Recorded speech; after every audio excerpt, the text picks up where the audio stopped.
رضي الله عنه قال كنت أمشي مع رسول الله صلى الله عليه وسلم وعليه برد نجراني غليظ الحاشم أدركه أعرابي فجبذه برجال جبدة شديدة رجع النبي نبي الله من نحو أعرابي حتى نزلت إلى صفحة حاجة رسول الله صلى الله عليه وسلم أثرت بها حاشية البرد من شدة جبل ثم قال يا محمد خذني وآل الله الذي كلك فانتفك بينكم ويتمكن ضحك في الأمر والموت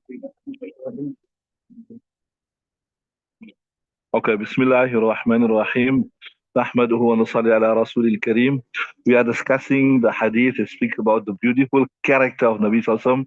Say the sirat, and you say the not khalq, the khuluq. So also narrated on the authority of Anas radiallahu ta'ala, who said, كنت أمشي مع رسول الله صلى الله عليه وسلم. Once I was walking with Rasulullah sallallahu alaihi wasallam, going somewhere, وعليه بردة نجراني, and upon him, يعني upon Rasulullah sallallahu alaihi wasallam, was a Najrani shawl, غليظ الحاشية. This is also إضافة على التخصيص, where the مضاف إليه comes to explain more about the um, yeah, with the mudaf ilay comes to gives more sifat, like, or not, okay, not maybe the mudaf ilay, but where you can say the right way to say it is like you can say the sifat is a mudaf. So you say hashiyatun ghalidun, right? Najraniyun, right? So he had such a shawl where the edges was a bit rough, coarse, maybe it was like some pattern or something like that, right? فأدركه أعرابي. Then this Bedouin got hold of Rasulullah sallallahu alaihi wasallam. فجبذه بردائه. Then he pulled Rasulullah sallallahu alaihi wasallam by his shawl, like he got hold of the shawl and he pulled it like that, right? You say jerked it, right? فجبذه بردائه جبذة شديدة, a severe pulling. ورجع النبي صلى الله عليه وسلم في نحل الأعرابي. So when this person pulled Nabi sallallahu alaihi wasallam, then Nabi sallam turned towards him, right? Nahar normally referred to what, Nahar is actually means to slaughter, etc., right? So he turned towards him, towards the chest of this person that pulled him, right? Right. ورجع النبي صلى الله عليه وسلم في نحل الأعرابي حتى نظرت إلى صفحة عاتق رسول الله صلى الله عليه وسلم, until I looked. So the Sahabi saying, right? I look. So he pulled Nabi Sallallahu Alaihi Wasallam.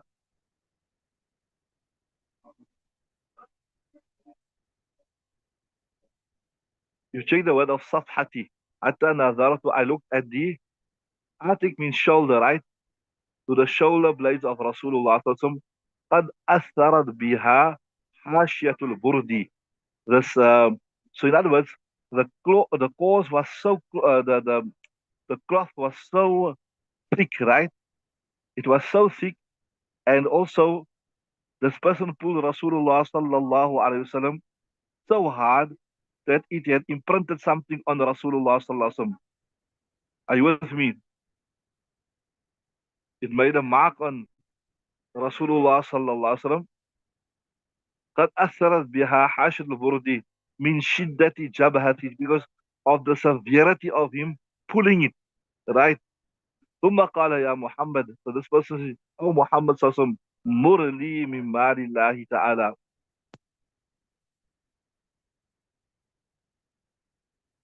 He said, morally, command for me. In other words, tell some of your people, your followers, morally, that they must give me from the wealth that Allah Ta'ala gave you. Morally, understand? Morally, min mali lahi ladhi indak, that is by you. In other words, you have been entrusted with it, right?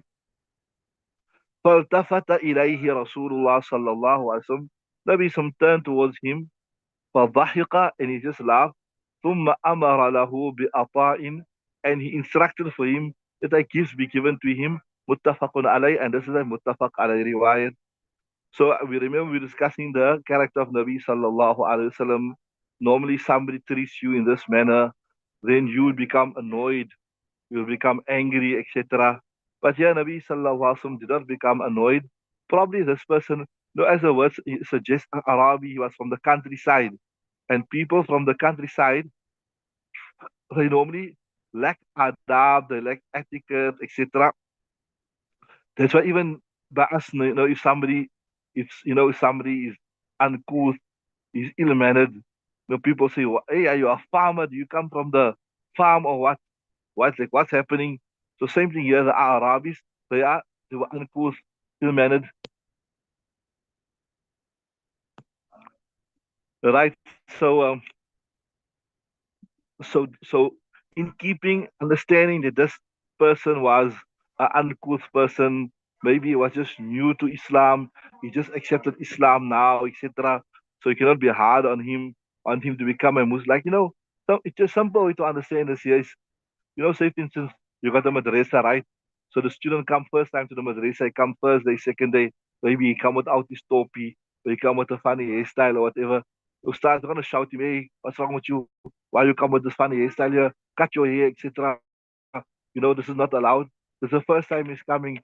So you first obviously want him to get accustomed, and once he becomes accustomed, now you will advise him accordingly, right? So jabhatan shadidatan, I told you it means he gave him a severe, shadid, hard pulling. Nasr al-Arabi, he pulled him to, in other words, this person, actually, this Arabi, pulled Rasulullah towards his chest, jerked him towards him, right? Got him off guard. Here in the Hashais means, there were those people that in the initial stage of Islam, that you could give zakat even to a non-Muslim so that they become impressed by Islam, etc. Remember what's called mu'allafati qulub. Remember, perhaps this was from the mu'allafati qulub also. So if we say he was a non-Muslim, that's if we say he's a non-Muslim. But if we say he was a Muslim, then we say he was new. Kana hadith ahli al-Islami. Nabi Sallallahu Alaihi Wasallam to train him, etc. And that's why Nabi Sallallahu Alaihi Wasallam didn't take him to task for what he's done.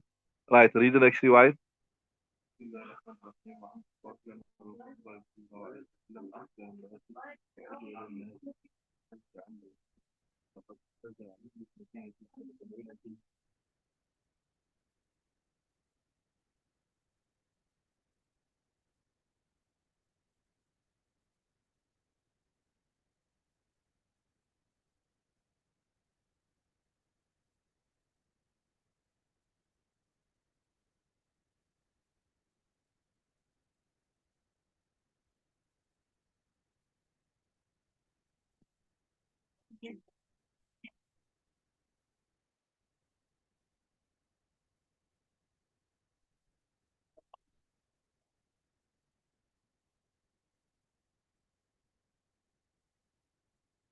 Okay, Bismillahir Rahmanir Rahim. One who also on the authority of Anas radiallahu ta'ala anhu, قال كان رسول الله صلى الله عليه وسلم أحسن الناس, he was the best person in all respect. وأجود الناس, he was the most generous person. وأشجع الناس, he was the most courageous person, right? So in all aspects he was the best person. ولقد فزع أهل المدينة ذات ليلة, one night the people of Medina, they were frightened by something, right? فانطلق الناس قبل الصوت. People went towards the sound, to the source of the sound. There's a scary sound coming from a particular place. Right? فاستقبلهم النبي صلى الله عليه وسلم. But when they got there, Nabi was already coming back. So what does it mean? That Nabi sallallahu alaihi wasallam alone, single-handedly, he went to go see what is the threat. What is it? He went to assess the threat levels. What is happening here, right?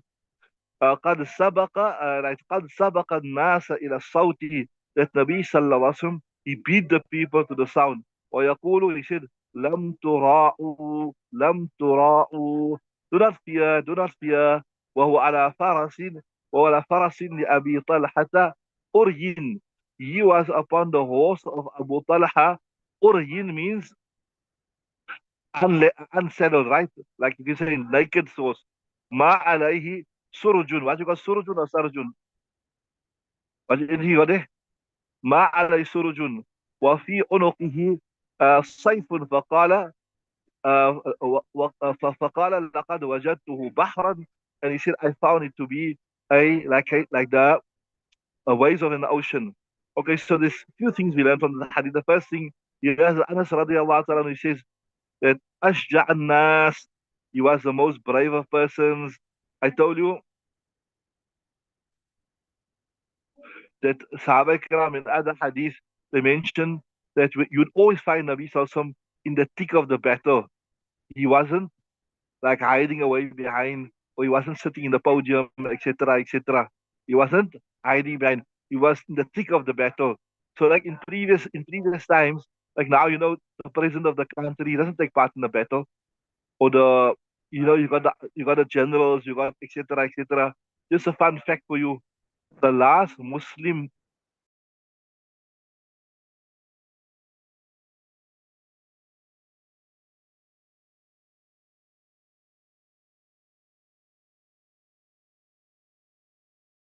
Muslim rulers before the Muslims were ousted by the British.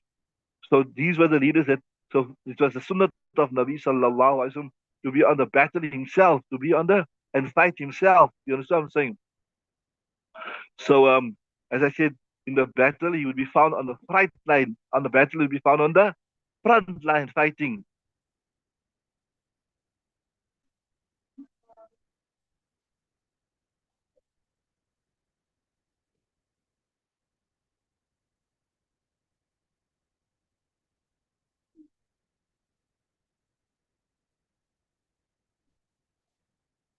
Yeah, interesting. It says here also. It says here in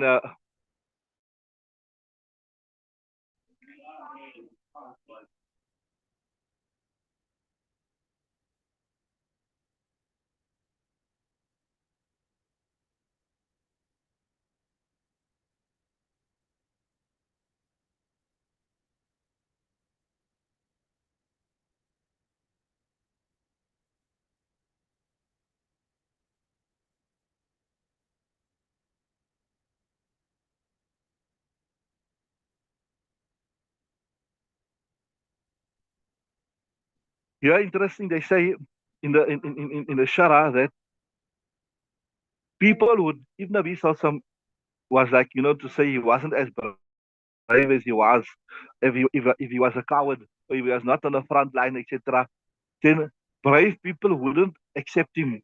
Normally, see, you are only impressed with a person that is better than you. Generally, a person is only impressed with a person that is better than him, not impressed with a person that you are better than him. So if you yourself was a brave person, and then you found the Nabi of Allah Ta'ala not to be brave, you wouldn't be impressed with him. You wouldn't be impressed with him. You see what I'm saying? So that's why Nabi Sallallahu Alaihi Wasallam had to be braver than the Sahaba Ikram for them to be impressed. That's why a Nabi has to be perfect in every respect. He needs to be perfect with regards to his character. He needs to be perfect with regards to his outer form for people to be impressed with him. You understand what I'm saying? So in order for the brave people like Hazrat Khalid bin Walid and Hazrat Ali radiallahu ta'ala anhu, and the other brave Sahaba Ikram to be impressed with Nabi sallallahu alaihi wasallam and to accept him as their Nabi, it was necessary that he would be on the front line. Are you with me? So he speaks about the general bravery of Nabi Sallallahu Alaihi Wasallam, and then he gives a particular incident. That one night there was a loud sound. So people were worried maybe somebody's attacking Medina, something happening, right? Maybe somebody attacked it. Maybe or rather attacked Medina all of a sudden. Now, by the time they got there, Nabi was already coming back. So what does that show you? What does that show you? That Nabi wasn't afraid to go alone single-handedly, with his sword on his neck and him riding the horse even without the saddle. That means he was so concerned about the welfare of the Ummah that he didn't even worry about about setting the horse. He went. This word here, lam tura'u, actually is what Nabi Sallallahu, when the word comes on lam, it means they did not fear. Nah? Isn't it? What's it called? Nafi jahad bilam. Nah? But here it's mentioned that here the literal meaning is not intended. but rather the majazi meaning. So lan is mentioned, interesting mention. You can remember this in the Shara is mentioned that lam nafi jahad bilam and lan what's it what's it called? Lan is what you call it again? Lan what you call it? Sarf nafi takid bilan. These also come in the meaning of a negative command. So it means la tura'u, la tura'u. That's what I'm saying. So the lam and the lan, the Arabs would also use it, or in the time of Nabi sallallahu alaihi wasallam, they would also use it as a negative command. They would also use it as a negative command. Do not fear, do not fear. I've already checked it out. Don't worry.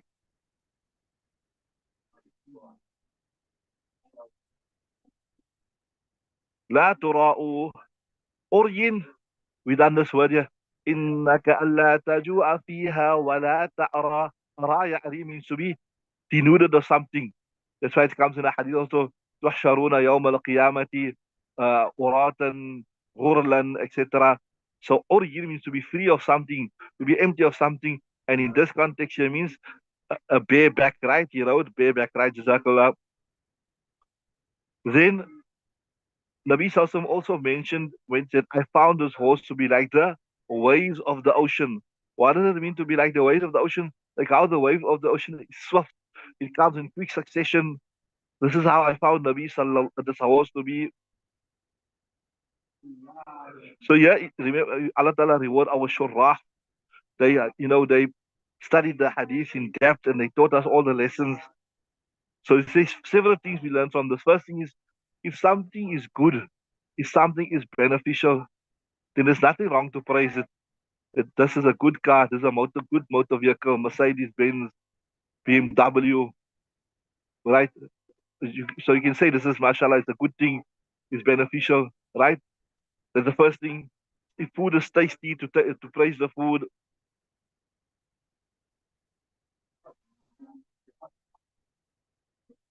Then the second thing we learn here also, if there's some difficulty that is facing the Muslims, to go out and confront that difficulty, to see what the problem is, and to be a source of comfort for the believers.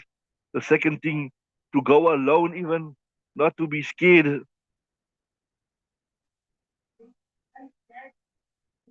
to be on the forefront of matters for the believers.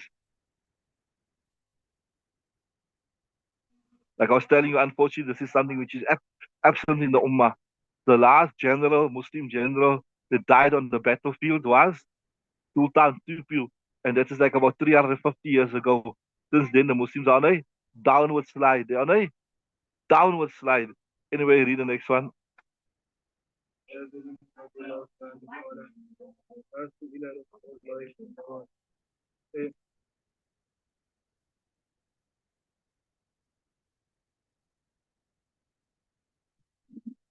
Okay, Bismillah ar-Rahman ar-Rahim. عن جابر قال ما سئل رسول الله شيئا قط فقال لا متفق عليه. The right now authority of Jabir radiallahu ta'ala anhu, that Rasulullah sallallahu was never asked for everything ever, and then he said no. Right, see there? Ma su'ila Rasulullah sallallahu. Rasulullah sallallahu was never asked for anything, right? Then he said no. Muttafaqun alay, the muttafaq alay riwayat. So there's there's like another riwayat, I think in Qasida Burra is mentioned there, that if it was not for the La in tashahud, Rasulullah would never say no. You heard that in the Qasida Burra. That if it was not for the La in tashahud, like La ilaha illallah, if it wasn't for that La, Nabi wouldn't say no for anything. That was for everything he said, yes, yes. Such an obliging person. So now the question will come to your mind. Did Nabi really say for everything, yes, yes, yes? Did he, was it that never said no ever in his life? So the answer is pretty simple. One is we don't take it in a literal sense, we take it in a figurative sense. One is we don't take it in a literal sense, we take it in a figurative sense. That he was a very, very obliging person. If somebody asked him for something and he was able to do it, you say yes. Right? That's the answer. Or another answer that you can give here, if it was within his ability, you'd always say yes. So if somebody asked him for something, made a request from him, and it was not against the Sharia, that request was not against the Sharia, you'd always accede to that. So he was a very, very obliging person. So it's not the 100% literal meaning is not intended. Because obviously, if somebody asked him for something and he did not have the capability or the means,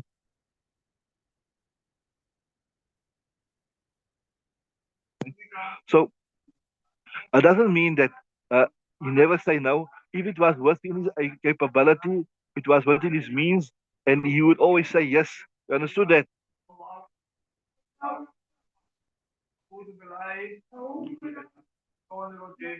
So out, out of choice, if it was what, and look at the next few hadith, you see the next few bears out what we're saying here. If it was within his ability, he would always say yes. Right? Read the next hadith. In fact, the next few hadith affirms what we're saying here.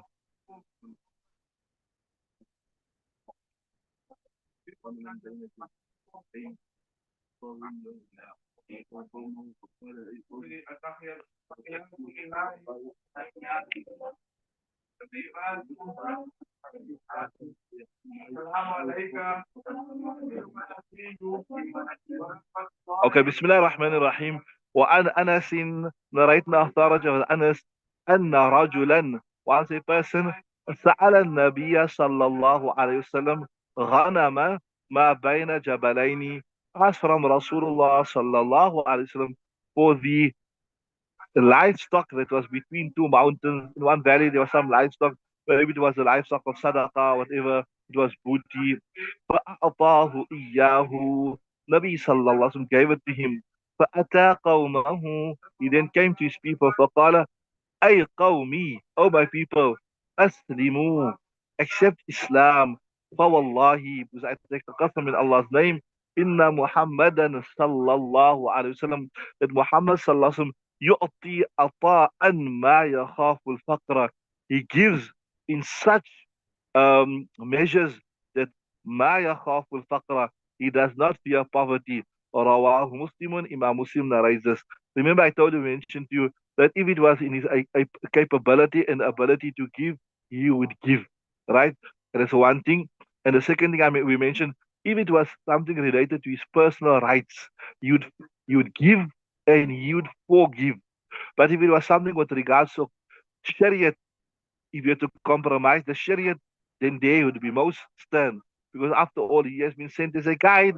So if he's been sent as a guide, how can he allow people to go do things against the Sharia? You are with me? So if it was things of the dunya, if it was his personal rights, if it was personal hukuk, etc., then he would give, you would forgive, you would overlook, etc., but not with regards to matters of Sharia. So from that we also learn لا طاعة لمخلوق في معصية الخالق. There is no obedience for creation, if it will result in the disobedience of the Creator. So your own rights, etc., etc., that you can give, forgive, etc., but not with regards to the Sharia. Okay, carry on, next one. بينما هو يسير مع رسول الله صلى الله عليه وسلم مثله فخلفت الأرض تسكون في السكنة ترجم الثمرة فقد رداءه فوقف قال أعطوني ردائي لو كان لي عدد هذه الأرباع فضائي نعم نعم فكسبته بينكم ثم لا تجدوني وقيل لمن تجدوني لا جبال Okay, Bismillah ar-Rahman ar-Rahim. وعن جبير بن مطعم بينما هو يسير مع رسول الله صلى الله عليه وسلم مقفله. You got any حركة on مقفله on the lam there? مقفله من حنين. Okay, you also got مقفله. Okay, narrating the authority of Jubair ibn Mut'im, he said, بينما once, right, هو يسير, he was traveling, Sarah يسير مع رسول الله صلى الله عليه وسلم, with رسول الله صلى الله عليه وسلم, right, مقفله من حنين. So I can think here, why is it, so on his return from Hunain, so then we could be a zarf, right? Where were they traveling? What were they doing? Qafal means to return, right? مقفله من حنين, while they were traveling or returning from the battle of Hunain, right? فألقت الأعراب يسألونه حتى اضطروا إلى سمرة فخطفت رداء فخطفت رداءه فوقف النبي صلى الله عليه وسلم فقال أعطوني رضائي لو كان لي عدده. Right, supposed to be what you got anything on the other day? عدد الإضاد. Right, ولو كان لي عدد الإضاء نعم لقسمت بينكم ثم لا تجدوني بخيلا ولا كذوبا ولا جبانا. رواه البخاري.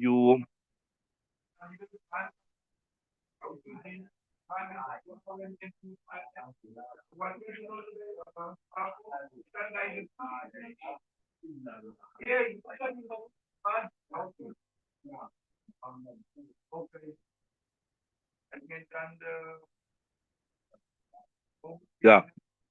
So whilst Nabi sallallahu alaihi wasallam was returned from Battle of Hunain, فَأَلَقَتِ الْأَعْرَابِ. I told you the Arabi, these were the people that you can say the Bedouins from the desert. They were not formally schooled, uncouth. You can say Alaqat, he followed Nabi sallallahu alaihi wasallam, yas'alunahu, asking him for something. And maybe that time Nabi sallallahu didn't really have anything by him. حتى اضطروا إلى إلى samuratin, until he can say idtar means forced him into a corner, like give me. There's another riwayat where he said a'tini min mali alladhi a'taka, give me from the wealth which Allah Ta'ala gave you. حتى اضطروه إلى samuratin, right? فخطفت رضاؤه.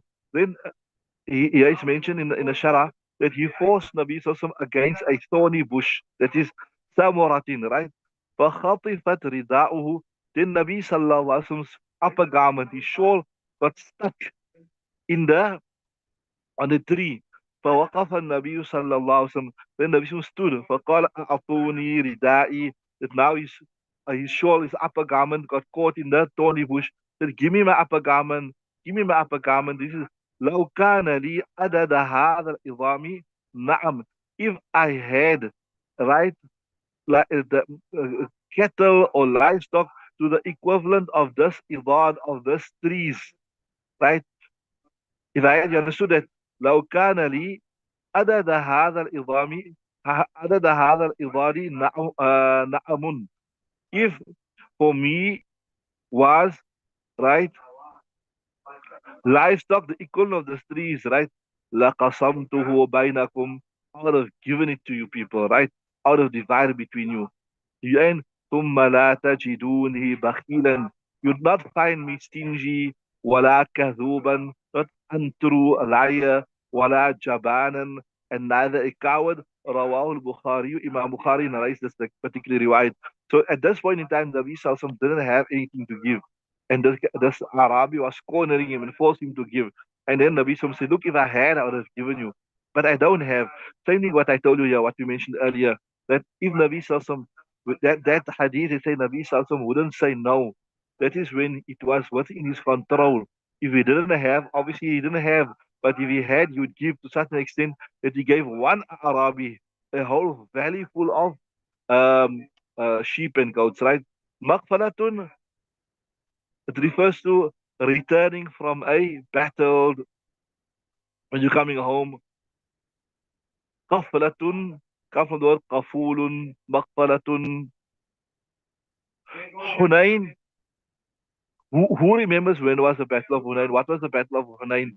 Anybody remember anything? You must at least, Lukman, at least you must remember the major battles, when it took place and what happened there. Who can remember what was Hunain? Like you must know at least what was Badr, what was Uhud, what was Hunain, etc. What was Muta, 4, 5 major battles. What can you tell about Hunain, Lukman? Hunain? You remember the Battle of Hunain? Ismail, anything about the Battle of Hunain? You done in Qasas Part 5. You people finished Qasas Part 5, isn't it? What do you remember about the Battle of Hunain?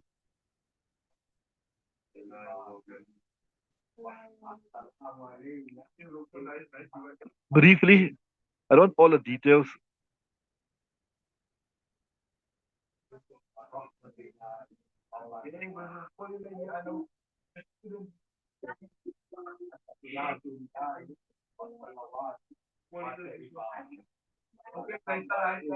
Anything about Hunain?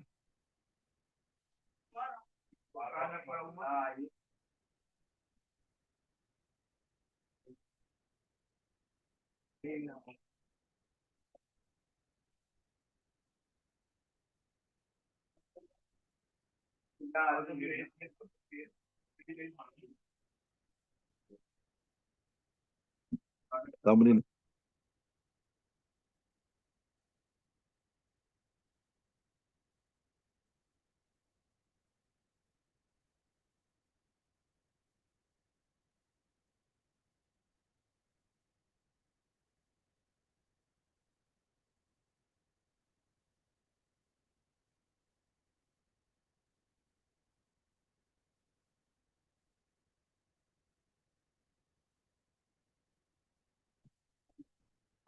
Oh, Hunain was after the conquest of, yeah, correct, mashallah. So what I'm saying, the point I'm trying to make you, just try to at least know the major battles in it, the major events you must know. Maybe actually, if you have a good, understanding of the Sirah, it will really help you understanding the Hadith.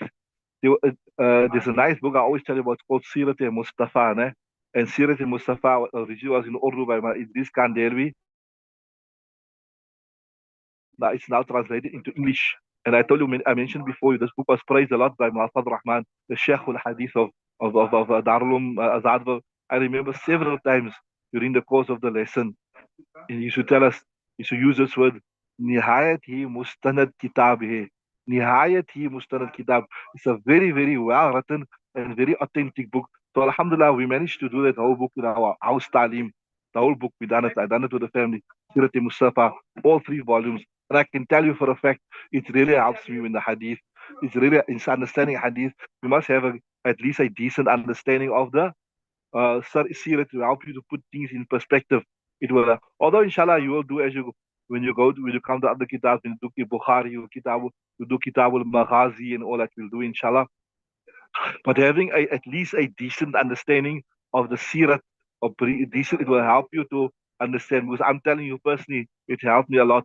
So we're saying that Hunain was after Fath Makkah, and then also Hunain was very much like Uhud. Hunain was very much like Uhud. Why was it like Uhud? Remember, Nabi Sallallahu decisively defeated the kuffar in Badr, right?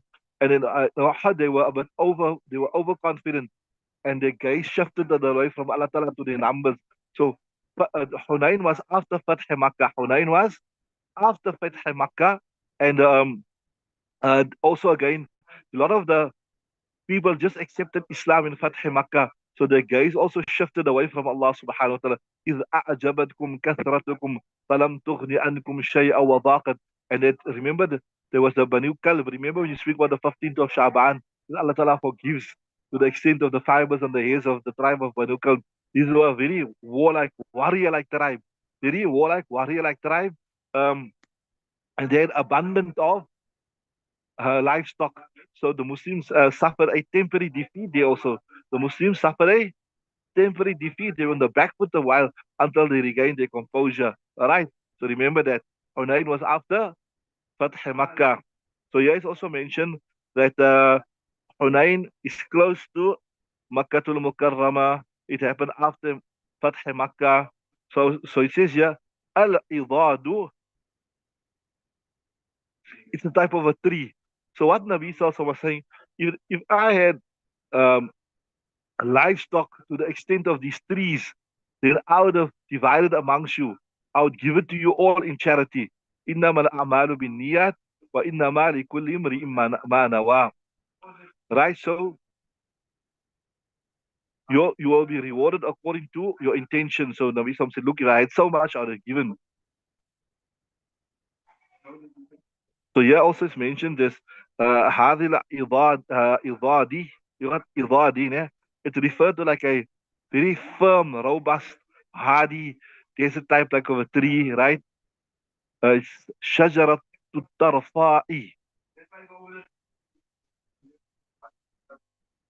Here is mentioned in Urdu is called Jaw ki Darakh.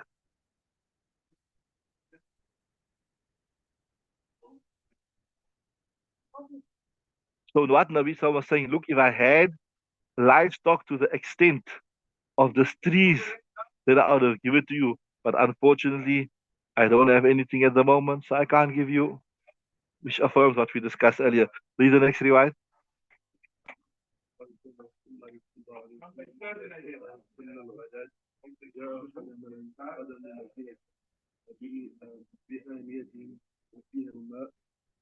يكون هؤلاء إلا غمس يده فيها فربما جاءوه بالغداة الباردة فيغمس يده فيها.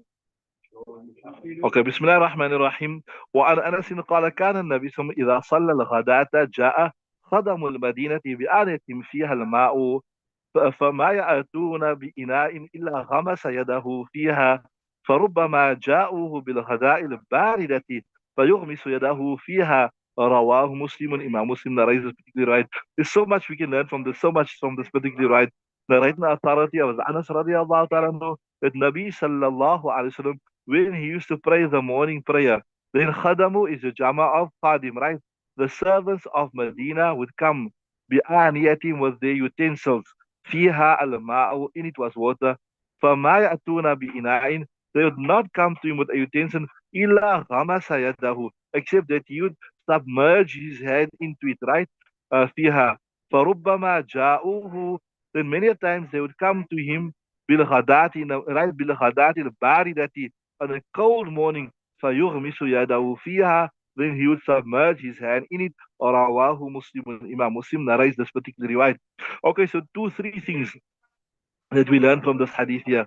The first thing is this here, that one is, maybe this is not the purpose of the hadith, but there's something called at-tabarruk bi athari salihin. What's called at-tabarruk? Ismail called at-tabarruk bi athari salihin. What do you understand by the word at-tabarruk bi athari salihin? Ismail, tell me what you understand of that.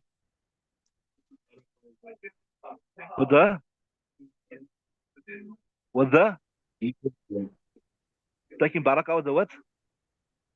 The effects. Okay, what you understood from it? Right, say loud. Just what you gonna put it on mute. Sound coming through. Yeah.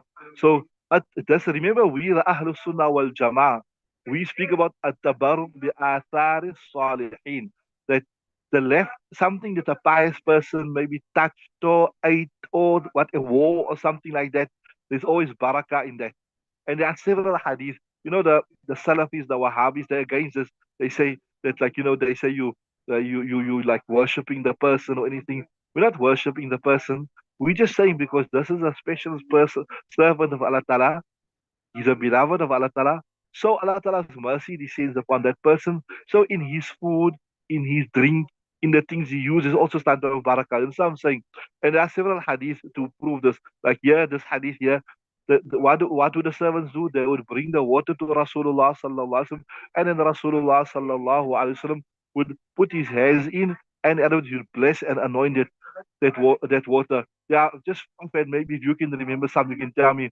Remember, there's a hadith that says that when Nabi sallallahu alaihi wasallam used to make wudu, the Sahabis Karam used to rush to grab the splashes of water. One, right? Number two, loud.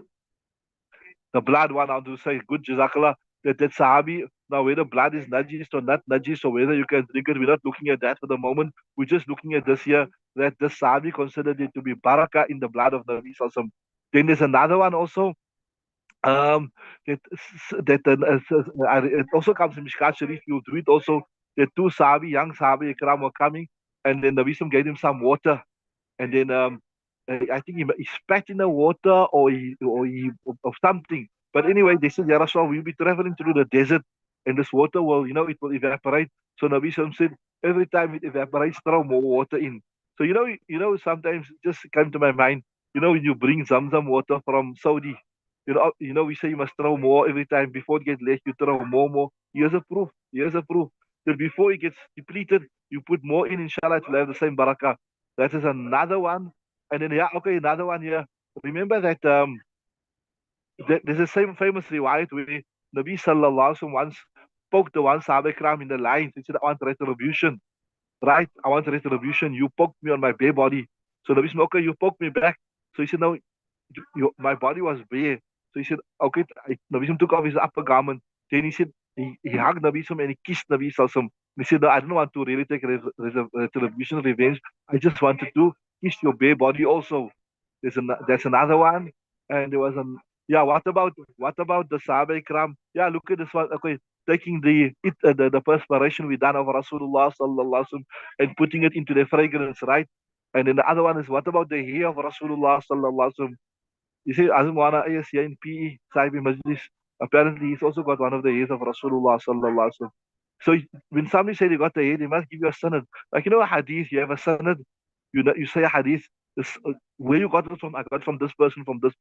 And then when you give the proper sanad, then you say this is authentic. So same thing, those people that claim, I think Azim Wana Yusuf Patel, rahmatullah alayhi, he also used to have a hair of Rasulullah sallallahu alaihi wasallam, one strand of hair. So you must have the sanad with it. You must have to show that it's authentic. It's not Mumbai, not right. What they say, Hong Kong one. So the point I was making here is that those people that object to considering, the pious people of being a source of barakah, the pious people. Another one, okay, this came to my mind. What about tahniq?